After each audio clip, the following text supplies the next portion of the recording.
Por 25 años, creí haber construido un refugio inquebrantable con mi esposa, Laura Fernández. Nos conocimos en la universidad posgrado, allá por 1998. Nos casamos en 2000 y juraba que compartíamos los mismos anhelos. Una vida serena, con raíces profundas y sueños compartidos. Cada centavo que ganaba como profesor de literatura en la Universidad de Salem, Massachusetts, lo invertía en nosotros. Incluso usé una parte de la herencia de mi abuelo para comprar nuestra casa en Willow Lane en 2018. Una colonial de 2 pisos, humilde pero acogedora, por $420,000. Un precio justo para la zona de Boston en esos años. Siempre he sido el tipo callado, el que analiza antes de actuar. No alzo la voz, evito los choques frontales. Resuelvo enigmas con paciencia y razón, igual que en el aula con mis alumnos. Ellos lo valoran, y pensé que Laura también.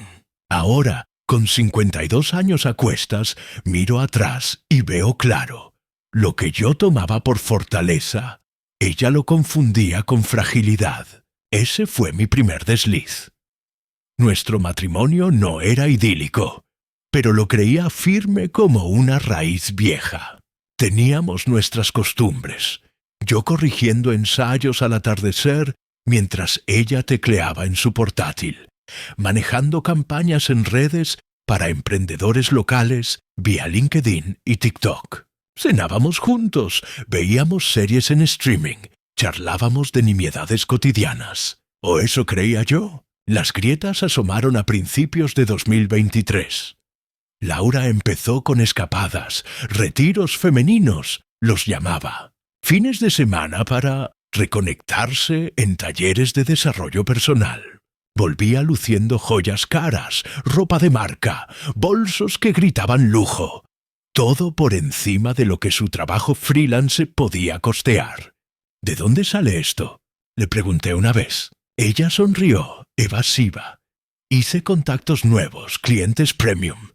Le creí. Ese fue mi segundo error, el de la confianza ciega. Luego vinieron las anomalías en las cuentas. Pequeñas al principio, $30 por acá, 70 por allá. Retiros en efectivo que no cuadraban con nuestros hábitos. Al mencionarlo se ponía a la defensiva. «Me estás controlando, Javier. Necesito aire con el dinero también». Y yo retrocedía, siempre retrocedía. Se estaba volviendo un hábito peligroso. Si te gustan las historias de revancha calculada y giros que cortan el aliento, dale like a este video y suscríbete al canal ya. Hay relatos inéditos todos los días, cada uno más crudo que el anterior. Hace 3 meses, a principios de julio de 2024, el mundo se resquebrajó. Era un martes al anochecer, con el bochorno veraniego pegado a la piel. Yo repasaba planes de clases para el semestre de otoño, absorto en una unidad sobre la revolución industrial que quería refrescar. Laura estuvo callada en la cena, picoteando el plato, pegada al teléfono. Debería haberlo notado, pero mi mente volaba en libros polvorientos. «Javier, tenemos que hablar», soltó de pronto. Su voz era gélida, como la de una ejecutiva cerrando un trato. No me miró. Fijó la vista en un punto indefinido de la pared de la cocina, detrás de mi hombro. Dejé el bolígrafo y le di toda mi atención. «¿Qué pasa, amor?». Respiró hondo, y lo que siguió sonó ensayado, como si lo hubiera pulido frente al espejo 100 veces. «Quiero el divorcio». Las palabras me golpearon como un mazazo sordo, pero mantuve la compostura. Años frente a aulas llenas de adolescentes rebeldes me enseñaron a domar las tormentas internas. «Está bien», respondí con calma. «¿Podemos hablar de qué falla? ¿Qué podemos arreglar?». Negó con la cabeza. «No hay nada que arreglar, se acabó. Ya hablé con un abogado». «¿Ya con un abogado?». «Claro, por supuesto». Esto no era un diálogo, era un ultimátum envuelto en formalidades. «Entiendo», dije. «¿Qué propones para el arreglo?». Ahí se le cayó la careta y vi algo nuevo, algo que helaba la sangre. Cálculo puro, sin un ápice de remordimiento. La casa es mía. Yo también aporté. Necesito estabilidad en esta transición. Quiero el 70% de los ahorros y que me pagues pensión por 5 años. Mi abogado dice que es justo, considerando que dejé chances laborales para respaldar tu carrera académica. Cada exigencia era un latigazo. La casa que mi abuelo nos había ayudado a soñar. Los ahorros que yo había engrosado con mi sueldo de $85,000 anuales como profesor, mientras ella construía su negocio. Pensión para alguien que, en realidad, nunca había sido mi andamio.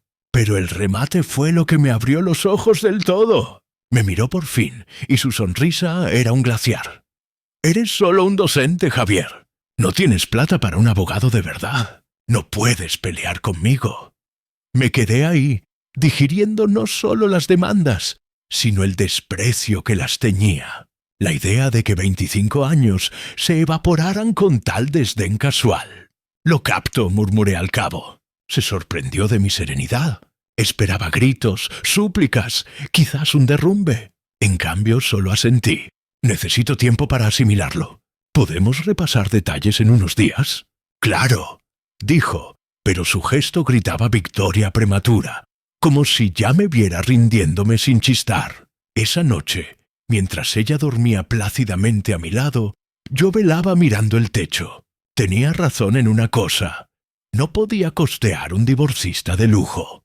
Mi salario era decente, pero no para batallas prolongadas. Su abogado cobraría más por hora que yo en un día entero, pero se equivocaba en lo esencial. Pensaba que estaba solo, sin redes, sin aliados. Olvidaba a mi hermano, Daniel Ruiz, 4 años mayor, y uno de los divorcistas más temidos de Massachusetts. No hablábamos desde el funeral de mi padre en 2012, cuando chocamos por deudas familiares y rumbos vitales. Él me veía como un soñador perdido en libros, yo como un lobo trajeado sin alma. Los dos teníamos algo de razón, pero Daniel era un genio implacable, caro como el diablo.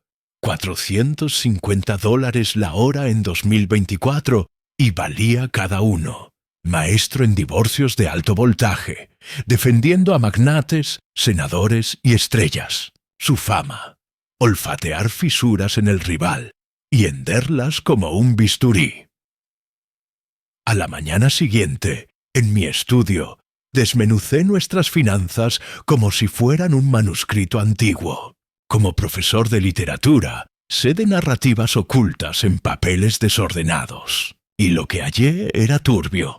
En los últimos 2 años, retiros constantes en efectivo de nuestra cuenta compartida, siempre por debajo de $600 para esquivar alertas bancarias. Coincidían con sus retiros, pero lo jugoso eran los cargos en tarjetas que antes ignoraba.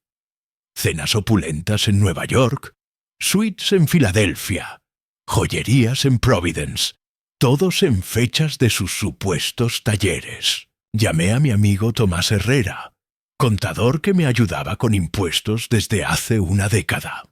Tomás, un favor, ¿puedes echarle un ojo a unos extractos? Consulta off the record. ¿Qué pasa, Javier? Laura quiere divorcio. Necesito el panorama financiero antes de mover ficha. Quedamos esa tarde. Al mostrarle las pruebas, silbó. Esto huele a desvío sistemático de bienes conyugales. Parece que ha estado financiando algo grande. ¿O a alguien? ¿De qué calibre? Hizo números rápidos. Al menos $38,000 en 2 años. Quizás más si hay cuentas ocultas. 38,000. Casi la mitad de nuestros ahorros. Plata que yo creía destinada a la casa y su emprendimiento. Dinero que, al parecer, compraba caricias ajenas.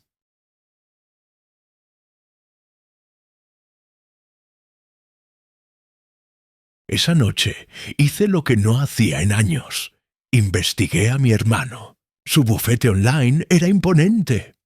Ruiz y Asociados, expertos en derecho familiar complejo. Testimonios alababan su meticulosidad, blogs sus triunfos recientes. Había forjado el imperio que siempre ambicionó. Dolía un poco su brillo, mientras yo me contentaba con aulas y lecturas. Pero el orgullo era un lujo que no me daba. Encontré su línea directa y me planté frente al teléfono 20 minutos antes de marcar. Sonó 3 veces. Daniel Ruiz. Su voz, más grave de lo que recordaba, exudaba mando. «Daniel, soy Javier». Silencio largo. «Javier, han pasado. ¿12 años?» «12», confirmé. «¿Qué trae?» Oí el cansancio. Una llamada social era impensable tras nuestra riña. «Necesito ayuda. Legal. Laura pide divorcio, con demandas agresivas. Creo que ha desviado fondos para una aventura». Otro silencio eterno. Temí que colgara. Al responder, su tono viró a curiosidad cauta. «Eso es grave, Javier. ¿Estás seguro?» «Tengo papeles, extractos, cargos». Tomás los vio y detecta un patrón. «Tomás es sólido», concedió despacio. «Si él lo ve, vale la pena acabar. Pero dime, ¿por qué yo? ¿No somos cercanos?» La pregunta flotó como un abismo. «Porque pese a todo eres mi hermano. Y porque ella me miró a los ojos y dijo que era un don nadie. Quiero demostrarle lo contrario». Pausa eterna. Al hablar, había un matiz nuevo, no cariño, sino eco familiar. «De acuerdo, mándame lo que tienes. Sin promesas, pero si hay carne, hablamos condiciones». «Gracias. No me lo agradezcas. Hazlo si ganamos». En el mes siguiente, me convertí en detective de mi propia existencia. Cada recibo, cada folio, cada rastro financiero en carpetas impecables. La revisión inicial de Daniel fue lo bastante jugosa para que tomara el caso. Me advirtió. El abogado de Laura podría ser más duro de lo previsto. Eduardo Salazar no agarra pleitos perdidos. En nuestra primera junta formal, agregó: «Si él está tan seguro, es que ella lo convenció de su inocencia. Eso nos favorece si probamos que le mintió también». Daniel contrató a una investigadora, exdetective llamada Carla Mendoza, para rastrear las andanzas de Laura. Mientras Carla olfateaba, Daniel armaba nuestra contraofensiva. Nuestra relación seguía tiesa, laboral, pero asomaban destellos del hermano de antaño en sus explicaciones. Paciente, exhaustivo. «La clave no es solo probar que tomó la plata», dijo. «Es demostrar que lo hizo a sabiendas, para estafar el matrimonio mientras planeaba huir. Eso lo pasa de disputa de bienes a fraude puro». 3 semanas en. Carla dio en el clavo. Las cenas no eran azar. Seguían el itinerario de un tal Ricardo Bello, vendedor farmacéutico en Filadelfia, divorciado, con perfil en redes que lo ponía en las mismas ciudades de sus retiros. «Lleva viéndolo más de un año», informó Carla.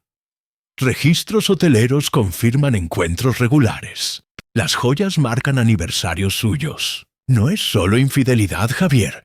Es una vida paralela. Daniel se recostó en su sillón de cuero, escudriñando las pruebas sobre su escritorio. «Esto voltea el tablero. Salazar cree que maneja un divorcio rutinario con buen reparto.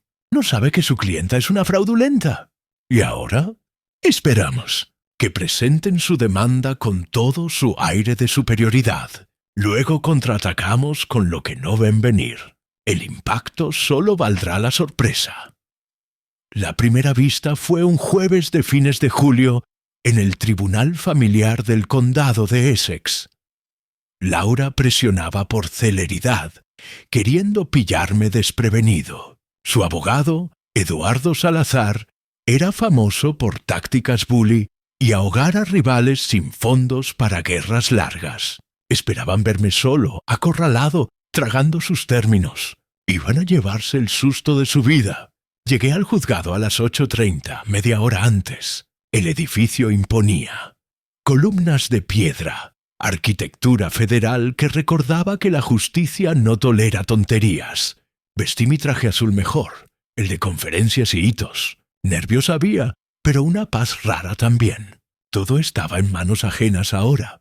Laura ya estaba en el pasillo con Salazar, repasando papeles. Ella iba de guerra. Traje negro afilado, pelo en moño tirante, mirada de no hay vuelta. Al verme, su gesto fue casi compasivo, como ante un trámite inevitable. «Javier», dijo con calidez fingida, «espero que hayas pensado en nuestra propuesta. Podemos cerrarlo sin dramas». Salazar avanzó. Traje caro, apretón agresivo, sonrisa que no calaba. «Señor López, soy Eduardo Salazar, represento a su esposa. Entiendo que va sin abogado». «En realidad», repliqué mirando el reloj, «mi letrado llega en un momento». Laura alzó una ceja. «¿Abogado, Javier? Hablamos de eso». «No puedes». Se congeló, blanqueando. Daniel entraba. Dueño del pasillo, traje gris impecable, maletín de cuero fino, aura que apartaba a los demás. A los 56, mi hermano exudaba invencibilidad, el porte de quien no pierde lo que le importa. Su fama lo precedía. «Perdón el retraso», dijo tendiéndome la mano. «El tráfico en la 93 fue un infierno». El rostro de Salazar mutó colores. «Daniel Ruiz representa al señor Lop». «Exacto, Javier López es mi cliente». Sonrió profesional, gélido. «Y mi hermano». El silencio fue ensordecedor. Laura parecía a punto de desmayo. Salazar recalculaba furioso. Los otros letrados en el pasillo callaron. Espectadores mudos. Todos conocían a Daniel. «No sabía que el señor López tenía representación de su nivel», dijo Salazar con tiento. «Ahora lo sabes».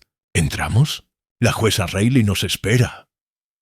La sala era más chica de lo imaginado, pero pesaba como un anfiteatro. La jueza Margaret Reilly, 15 años en el banco familiar, era un reloj. Eficiente, cero tolerancia a payasadas. «Buenos días», abrió al sentarnos. «Tenemos una petición de disolución de matrimonio de la señora Laura Fernández contra el señor Javier López, la representada por el señor Salazar. El señor López por...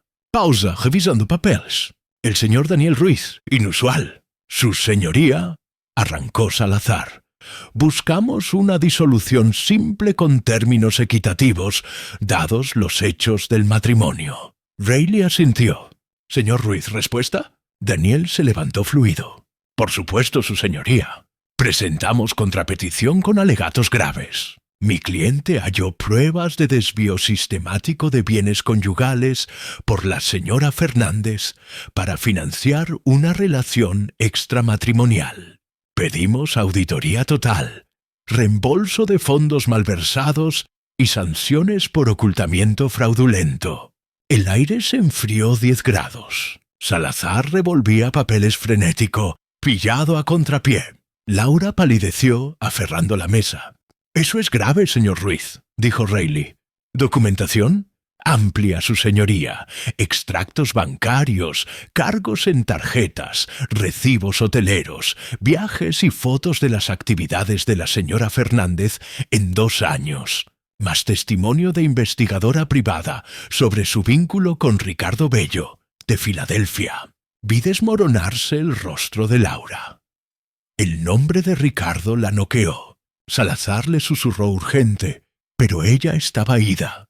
Por primera vez vi pánico genuino en sus ojos. Reilly escudriñó los papeles iniciales. «Señora Fernández, ¿respuesta a estos cargos?» Salazar se alzó tembloroso. «Su señoría, necesitamos tiempo para revisar. No esperábamos esta complejidad en un divorcio rutinario. Señor Salazar, su clienta hizo demandas específicas en la petición inicial. 70% de bienes, 5 años de pensión, casa exclusiva. Eso sugiere preparación para complejidades». Daniel intervino. «Su señoría, si me permite, las exigencias de la señora Fernández brillan bajo su patrón de gastos. Pide pensión mientras gasta unos $38,000 de fondos conyugales en su romance con el señor Bello. Quiere la casa tras vaciar los ahorros que la financiaron. Esto no es disolución, su señoría». Es un robo a mano armada. La frase robo a mano armada flotó como humo de disparo. Hasta yo admiré el timing teatral de Daniel. Salazar quiso objetar, pero no tenía con qué. Los hechos eran hechos. Reilly dejó los papeles. Ordeno auditoría completa de bienes y gastos de ambas partes en 2 años. Nombro custodio ad litem para velar por activos conyugales. Señora Fernández, queda prohibida de disponer de cualquier propiedad compartida hasta resolución. Reconvenimos en 6 semanas. Al acabar la vista, vi colapsar la estrategia de Laura en vivo. Sus demandas altivas viraron a riesgo legal. Su divorcio express, a pesquisa larga. Su idea de mi impotencia, hecha trizas por un hombre en traje caro. Afuera Salazar la apartó para una charla tensa. La vi gesticular desesperada, explicando por qué ocultó la aventura y los gastos. Él negaba, dándose cuenta de que le mintió en hechos clave. Daniel los observó con interés quirúrgico. «Va a despedirlo», murmuró. «¿Cómo lo sabes?» «Lenguaje corporal. Se da cuenta de que lo hizo quedar inepto ante Reilly. Salazar cuida su nombre. No dejará que una mentirosa lo hunda». Y vaya si acertó. Salazar se alejó hacia el estacionamiento sin mirar atrás. Laura quedó sola en las escaleras del juzgado, desamparada, suplicante. Por un instante casi la compadezco. Casi. ¿Y ahora?, pregunté. Daniel guardaba su maletín con método. Esperamos la auditoría y preparamos la final. Quería guerra, Javier. Pero las guerras cobran peaje. Aprenderá lo que cuesta subestimar a un ruiseñor. Las 6 semanas entrevistas volaron. La auditoría, a cargo de un perito forense en divorcios, diseccionó cada transacción con lupa, mientras Carla ahondó en la relación con Ricardo Bello. Lo que hallamos superó nuestras peores sombras. No eran 38.000 desviados, sino 52.000 en 2 años. Laura abrió una tarjeta secreta a su nombre de soltera, sacó avances y pagó con nuestra cuenta conjunta. Falsificó mi firma en un crédito hipotecario, sacando 22.000 contra la casa a mis espaldas. Pero el golpe mortal vino de Ricardo. Carla lo acorraló en un congreso médico en Nueva York. Ante el riesgo de ser coacusado en fraude, optó por colaborar. Entregó mensajes, recibos, fotos que Laura le mandó. Crucial. Admitió que ella le juró estar ya divorciada y que yo le pagaba una pensión jugosa. Mentía a todos, hasta a su amante. 2 semanas antes de la vista final, Salazar se retiró formalmente, alegando diferencias irreconciliables en estrategia.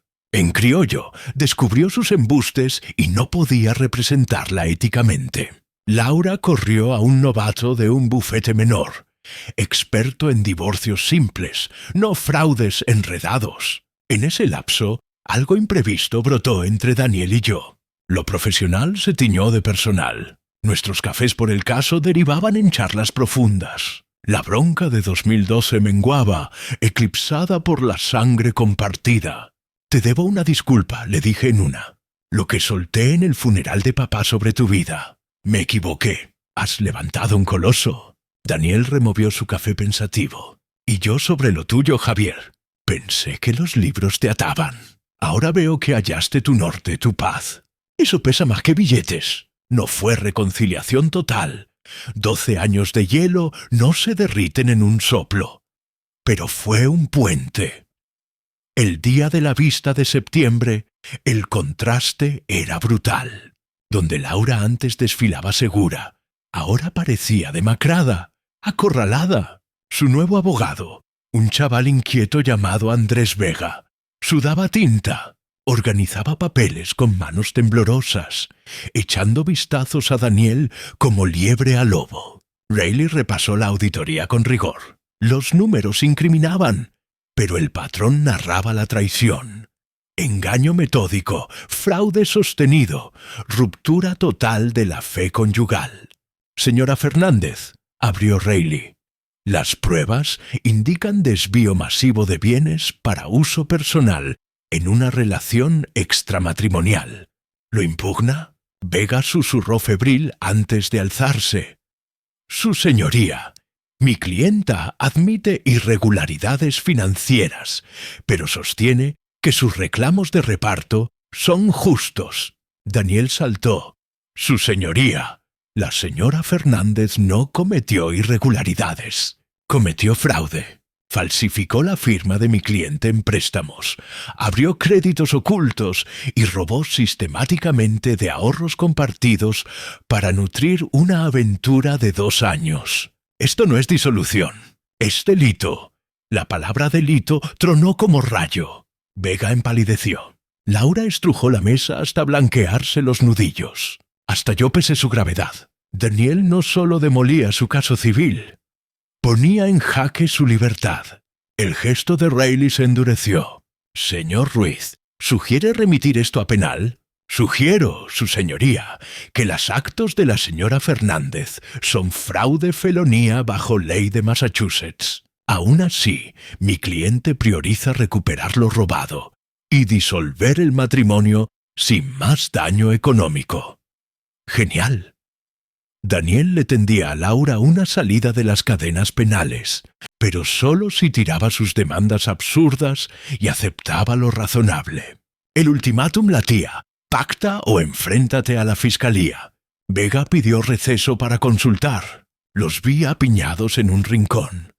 Ella gesticulando histérica, él negando. Al volver, su fuego se apagó. La mujer altiva del ultimátum de julio era ahora una sombra, ansiosa por esquivar la cárcel. Su señoría, murmuró Vega, mi clienta acepta un arreglo revisado. Los términos finales eran un universo de sus caprichos iniciales. Nada de pensión. La casa se vendería. Ganancias al 50-50, tras que ella devolviera lo desviado. Quedaba con sus cosas personales y la mitad de los ahorros limpios, post-reembolso. Además, cubría los honorarios de Daniel, $22,000. Firmó un acta exhaustiva admitiendo su malversación y renunciando a reclamos futuros. Cuando Reilly estampó el decreto de disolución, sentía algo olvidado. Sosiego. El lazo se rompía, pero con él la duda, la puñalada, el terror a la ruina. Afuera, Laura se acercó por última vez. Ricardo la dejó cuando estalló el lío legal. Amigos se apartaron al filtrarse el escándalo. Su nombre, en cenizas. Parecía envejecida antes de tiempo, con 48 años cargando como 60. Javier, susurró. No quise que llegara tan lejos. La miré largo, evocando a la novia de 2000, forcejeando con esta depredadora que intentó aniquilarme. Sí quisiste, Laura. Lo planeaste justo así. Solo no contabas con que contraatacara. No replicó. Una semana después, me mudé a una casita cómoda en el barrio de North End, cerca de la uni. Mía al 100%, comprada con mi tajada. $320,000, hipoteca asequible en mi sueldo. Por primera vez en lustros, el hogar me calzaba perfecto. Pero el cambio mayor no fue la casa ni el cierre financiero. Fue el lazo refundido con Daniel. Empezamos cenas quincenales, tejiendo el abismo de 12 años. Hablábamos de papá, de la riña de 2012, de senderos divergentes. Éramos otros, más sabios, menos aferrados a tener razón, más a ser sangre. ¿Sabes? Me dijo en una cena en un bistró del centro de Salem. Siempre dudé si la academia te sentaba. Ahora creo que sí. Tienes lo que a mí me falta. ¿Qué? Tranquilidad, honradez. Fuiste quien soñaste, no lo que la vida te impuso. Primera vez que mi hermano mayor me honraba así. Pesaba más que cualquier triunfo judicial. La semana pasada supe que Laura se fue a Carolina del Sur, renaciendo con un alias y los restos de su fortuna. Ricardo ya corteja a otra casada. Nuestra casa la compró una pareja joven con niños, que la llenará de risas y promesas, no mentiras y traiciones. No la vi más ni quise. La lección me marcó hondo, ya con mis 52. Las apariencias engañan. Las suposiciones matan. Laura vio debilidad donde había temple, soledad donde había linaje, silencio donde acechaba poder. Aprendí que las batallas decisivas no rugen con gritos ni gestos grandilocuentes. Se ganan con preparación callada, papeles impecables y la llamada precisa en el momento justo. Y que la familia, aún enredada, vale infinitas veces más que el orgullo herido. Me llamo Javier López. Tengo 52 años y estoy justo donde debo. Laura quiso arrasar conmigo, pero al final me legó un tesoro que ningún robo toca. A mi hermano de vuelta. Aprendí que la revancha suprema no siempre es lo que les quitas a los que te hieren. A veces es lo que, queriendo hundirte, te obsequian sin querer.